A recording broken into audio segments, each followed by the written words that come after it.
Was an unusually glum start to the day on the New York Stock Exchange, where it seemed the bell was tolling for stock prices. This was the scene on the big board within just a few seconds. The Dow down a whopping 9.71%, and it kept on plunging. Trading on the S&P 500 was suspended after a 9% fall. Germany's benchmark DAX index fell more than 10%. Shares in the German blue chip index fell under the 9,000-point mark for the first time since 2016. Earlier, Asian markets also continued to drop. Tokyo's Nikkei was down despite emergency monetary action by the Bank of Japan. Hong Kong and Shanghai were also trading lower. That after Chinese authorities released data showing retail sales down more than 20% and industrial output down by 13.5%. Now, among the hardest hit sectors, the tourism and travel industries. Countrywide lockdowns, travel and hospitality restrictions are already hurting the sector. Now, German travel operator TUI says it's suspending the bulk of its operations while air carriers are temporarily laying off staff. Meanwhile, an airline consulting firm is warning that most airlines worldwide could be bankrupt by the end of May. The warning comes as air carriers cut jobs and seek government aid to make up for falling ticket sales and cancellations due to the COVID-19 pandemic. All right, we have our business correspondents following this story for us. Aaron Tilton is with us here in our studio, and Chelsea Delaney is over at the Frankfurt Stock Exchange. Chelsea, I want to start with you. We've heard there are huge problems for the travel and tourism sector, and it doesn't really seem like investors are taking that this well today. No, it's been really a bloodbath for the airline industry and its shares in particular.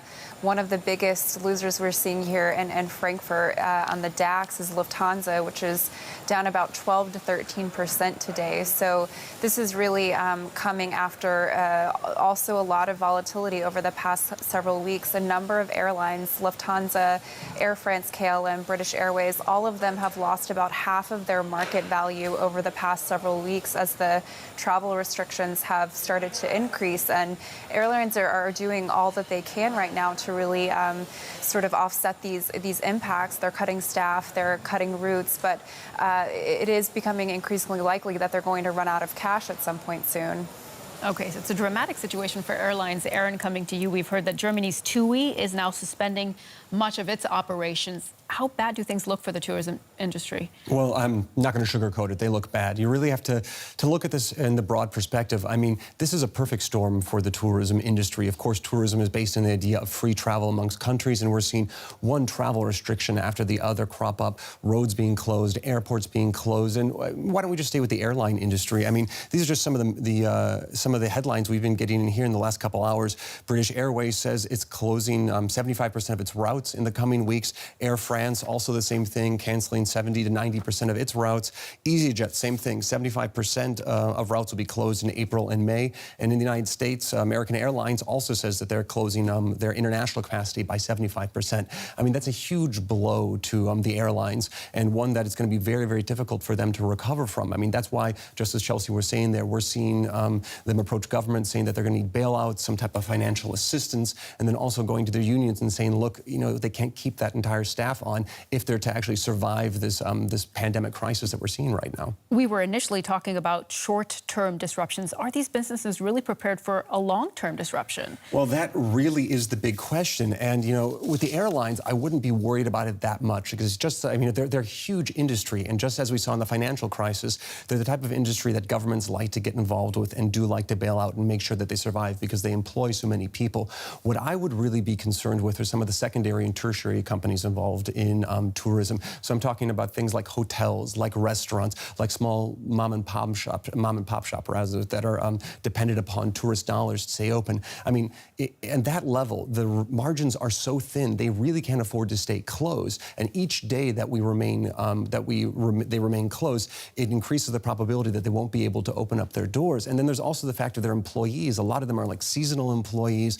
They're shift workers. They're freelancers. They don't really have, you know, the savings that they need to be able to really get through a long-term break like this. And that could have a huge knock-on effect long-term in terms of the economy once we're through this. Chelsea, what do things look like there in Frankfurt? What are traders saying about the long-term effects of this pandemic?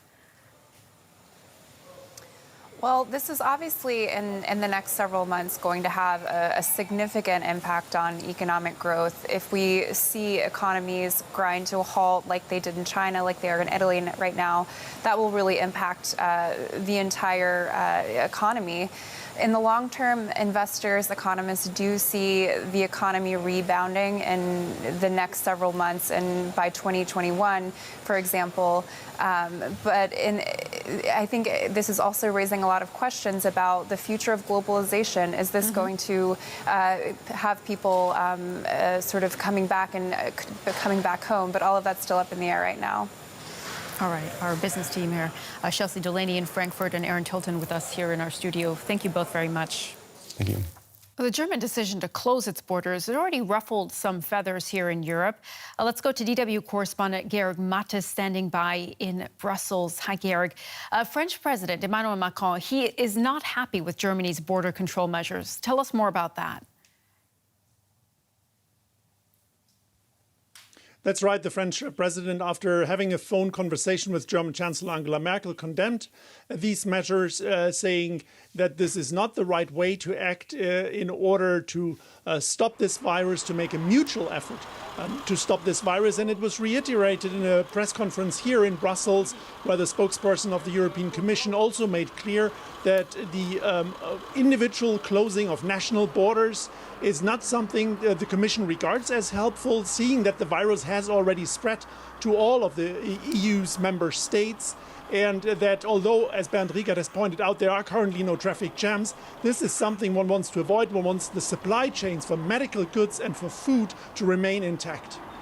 Georg, what does this disagreement about border closures tell us about European unity on this crisis? The spokesperson of the Commission made clear that this is a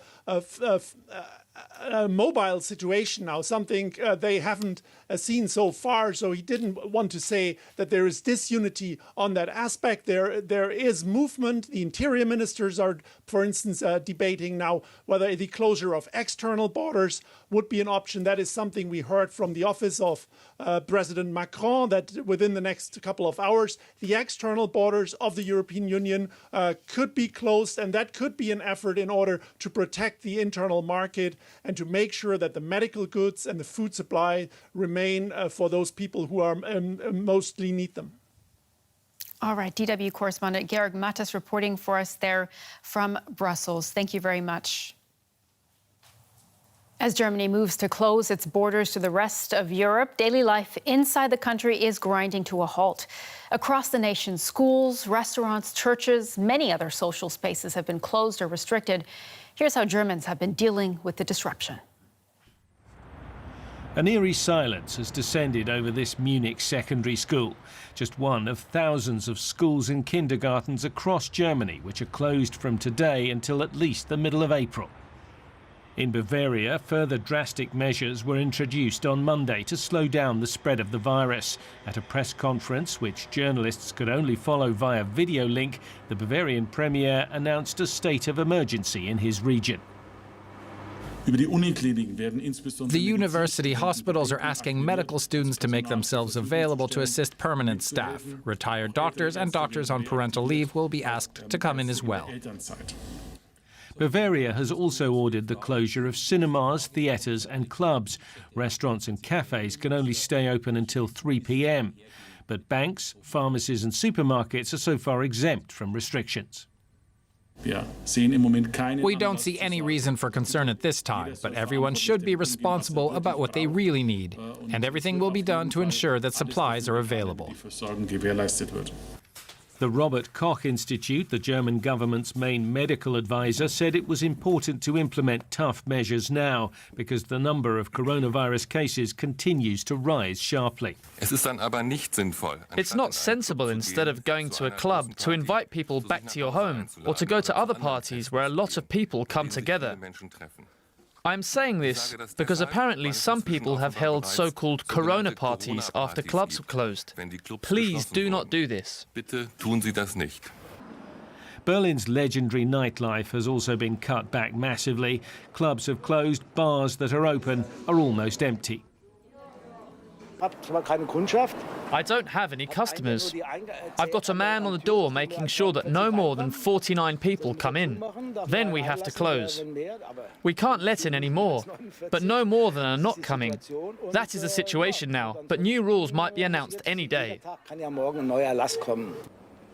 Even churches have been closed for fear of spreading the virus, but that doesn't mean that those who rely on others will be left to fend for themselves.